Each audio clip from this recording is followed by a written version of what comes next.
नमस्कार, जय हिंद जय बिहार। मैं हूं आप सबका दोस्त एडवोकेट एस के पंकज और अभी मैं पटना हाई कोर्ट में आया हूं एक केस के सिलसिले में। जैसा कि आप सभी जानते हैं कि एडवोकेट्स एक्ट 1961 के सेक्शन 30 के अनुसार कोई भी वकील देश के किसी भी कोर्ट में जाकर के बहस कर सकता है, मुकदमा लड़ सकता है। तो उसी सिलसिले में हम आए हुए हैं हाई कोर्ट में और हमारे साथ हाई कोर्ट के बहुत ही फेमस अधिवक्ता शिवनंदन भारती सर हमारे साथ हैं। दो प्रश्न जो मैं सर से पूछ रहा हूं, जिस पर इन दिनों मैं वीडियो बना रहा हूं और सर से आज मैं पूछ करके और एक तरह से सर से मैं सर्टिफिकेट प्राप्त कर रहा हूं, क्योंकि सर हमसे सीनियर है, बहुत सीनियर है, तो सर से पूछना बहुत अच्छा लगता है। सर, एक तो मुझे पूछना है कि अगर कोई लड़का या लड़की, साधारण भाषा में मैं आपसे पूछ रहा हूं सर,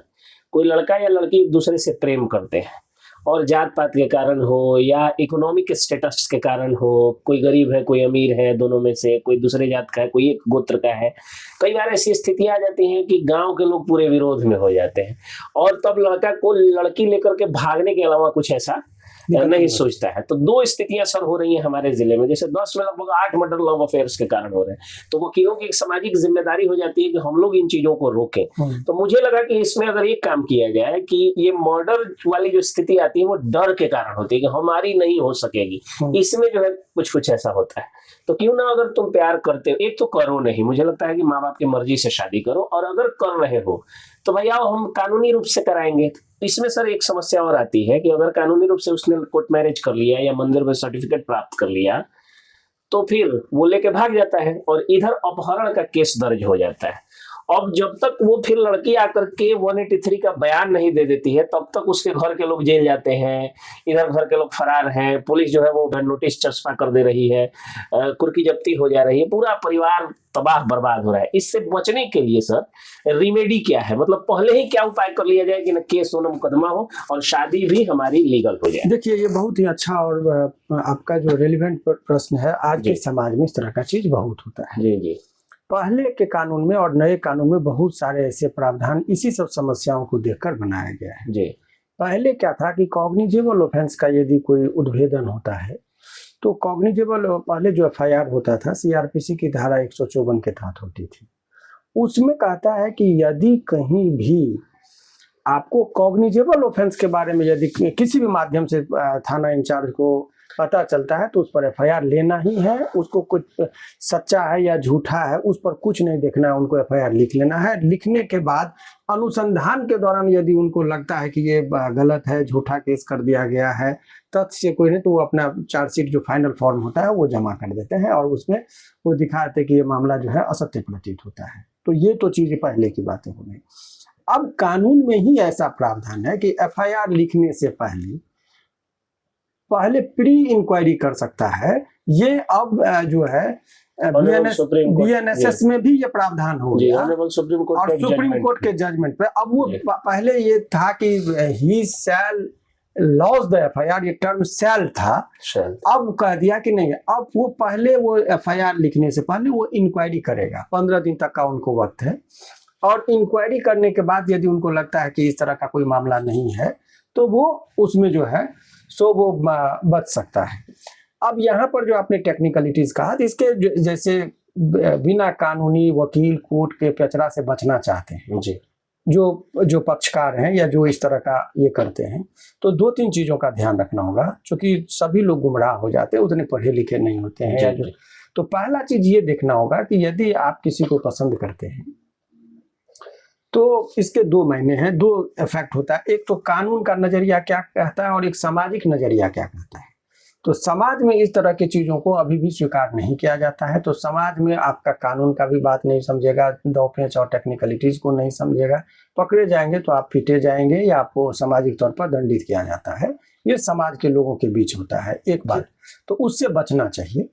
तो और माँ बाप का भी आह नहीं लेना चाहिए। अगर आप प्रेम भी करते हैं तो आप एक आदमी को जीत लिए, उसी तरीके से माँ बाप से भी बात करिए, मिलाने की कोशिश करिए। यदि आप में काबिलियत होगा तो माँ बाप भी कन्विंस, यदि लड़का कोई एसडीएम हो तो और तब वो अपने पसंद से करना चाहता है तो किसी की आपत्ति नहीं होती और गार्जियन भी हिम्मत नहीं करते हैं। लेकिन आप कुछ नहीं कर रहे, दिन भर आवारागर्दी करते हैं और फिर एक बोझ, आप खुद परिवार पर बोझ हैं। और तब कहेंगे कि लड़की के साथ भाग के आते, तो परिवार को और बोझ प्रतीत होता है, जिस वजह से वहन करने में वो वंचित रहते हैं और इसका रिएक्शन होता है कि शादी को डिनायल होता है। तो ये चीजें हैं। अब कानूनी बात पर आ जाए, जो आपका बहुत प्रासंगिक प्रश्न था,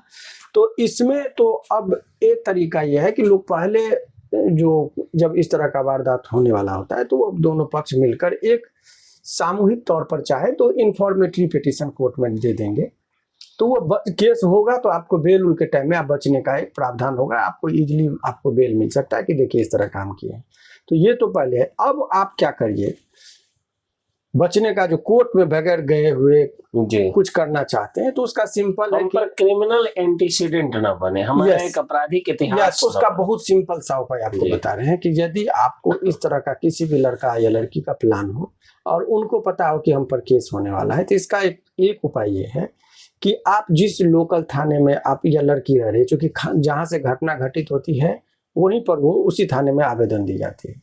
तो आप क्या करिए, वहां के लोकल थाना इंचार्ज को एक लड़की आवेदन दे देगी कि मेरी उम्र ये है और मेरा उस सर्टिफिकेट भी लगा दे, 18 वर्ष से ऊपर ही रहना चाहिए, इसका ध्यान रखिए।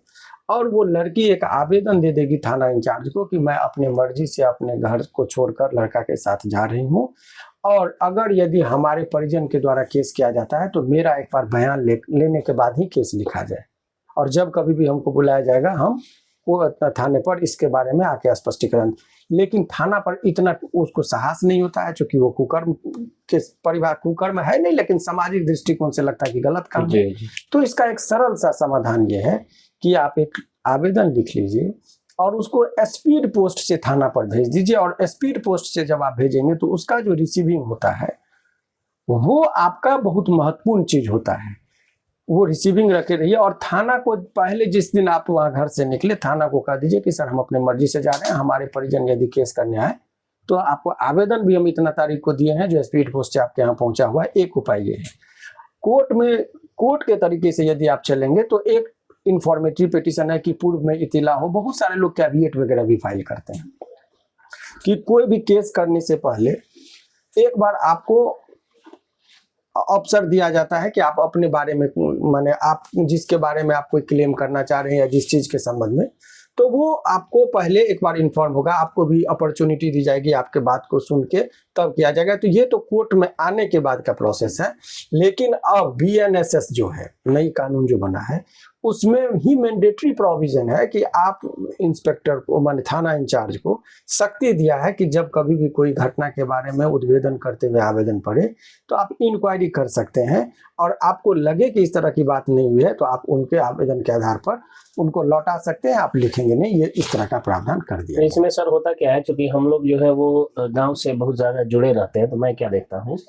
थाना इंचार्ज के पास गांव के मुखिया का, सरपंच का, लोकल जनप्रतिनिधियों का, दलालों का, इनका बड़ा वर्चस्व होता है। तो ये लोग क्या करते हैं कि अगर लड़की मान लिया जाए कि स्पीड पोस्ट से अगर कह भी दी है तो फिर दूसरा क्राइम दिखा के ये लोग केस दर्ज करा देते हैं। मैं चाहता हूं कि लड़का जब विवाह करे तो उसके बाद हाईकोर्ट से कोई एक निर्देश जाए जो उसके प्रोटेक्शन का काम करे। घटना के बारे में कि इस तरह का यदि संभावना का कोई बात हो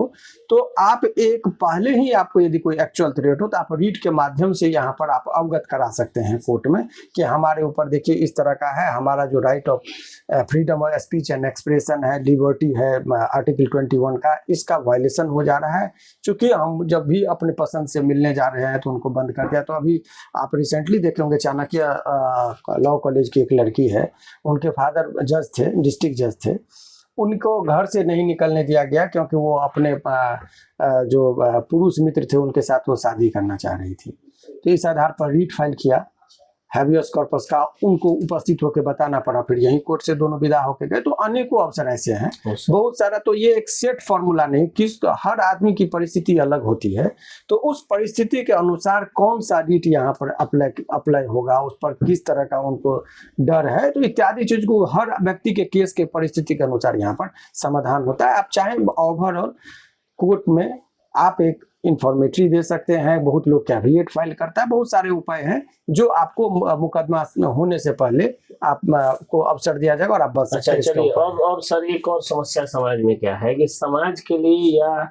राज्य के लिए या देश के लिए जो लोग आवाज उठाते हैं, उसमें पत्रकार हैं, चाहे वो डिजिटल पत्रकार हो, यूट्यूबर हो, चाहे वो अखबार वाले हो या इलेक्ट्रॉनिक मीडिया वाले हो। इलेक्ट्रॉनिक मीडिया वालों को तो फिर भी थोड़ा सा प्रोटेक्शन मिला हुआ है, अखबार वालों को भी थोड़ा मिला हुआ है, लेकिन डिजिटल मीडिया वालों को क्या होता है, या अगर आरटीआई कार्यकर्ता हो या समाज सेवी हो, तो उन पर मुकदमा बहुत तेजी से ये लोग कर देते हैं।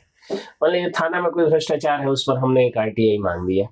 तो अब ये लोग क्या करते हैं कि हम पर किसी से एप्लीकेशन लेकर के केस कर देते हैं। तो अगर मैं उस आरटीआई का पूरा सबूत के साथ, या जो मेरा सामाजिक काम है या मेरी जो पत्रकारिता का काम जो मेरे है, अगर उसके सबूत के साथ अगर मैं आता हूं, तो हाई कोर्ट से किस तरह का आदेश दिया जा सकता है लोकल थाना को या एसपी साहब को कि इन पर अगर कोई केस हो तो उसके पहले बढ़िया से जांच किया जाए और सीनियर अथॉरिटीज से आदेश लेकर के ही इन पर एफआईआर। दो बातें, ये एक संभावना है। अभी आप पढ़ेंगे लोकपाल बिल जब आया था जी, तो एक उसमें ये भी प्रावधान था कि विसिल ब्लोअर का एक सिद्धांत था कि जो आदमी अलार्म रेज कर रहा है, समाज में कुरीतियों और भ्रष्टाचार के खिलाफ जो लड़ रहा है, ऐसे लोगों से बचने के लिए कि उन लोगों का प्रोटेक्शन क्या हो। बहुत लोगों को मारा जा रहा है जान से, कभी क्रिमिनल ही उसको मार दे रहा है, गोली मार देता है, मरवा देता है, बहुत सारी बातें। तो केस मुकदमा भी एक उसको टॉर्चर करने का, एक्सप्लॉइट करने का एक मीन्स ही है, लेकिन इस तरह का होता है। ऐसे परिस्थिति में मैंने कहा कि उनको, यदि आपको एक्चुअली किसी से लगे संदेह है कि किसी व्यक्ति को आपने विरुद्ध में ये काम किया है, तो आप उसमें इमीडिएटली इंफॉर्मेटरी पिटीशन एक फाइल करके रखे रहिए, एक बात। दूसरी बात, आपको जैसे ही वो केस वगैरह कर देता है झूठा में, तो आप कहीं कुछ मत जाइए, हाई कोर्ट में कैसिंग में आप आ जाइए कि देखिए सारे सबूत को लगाकर कि इससे पहले हमने इंफॉर्मेटरी भी दिया था, इनके खिलाफ हमने ये काम किया था, इनका कनेक्शन इससे है, और फेयर इन्वेस्टिगेशन का आप रीट में मांग करेंगे कि इसका माने उचित तरीके से अनुसंधान करके हमारे केस को निरस्त कर दिया जाए। तो ये एक प्रावधान हाई कोर्ट में, ये भी एक तरीका है अपने आप को बचाने का। प्री एफआईआर कुछ ऐसा नहीं है कि ये प्री एफआईआर पे तो अब एक्ट ही है,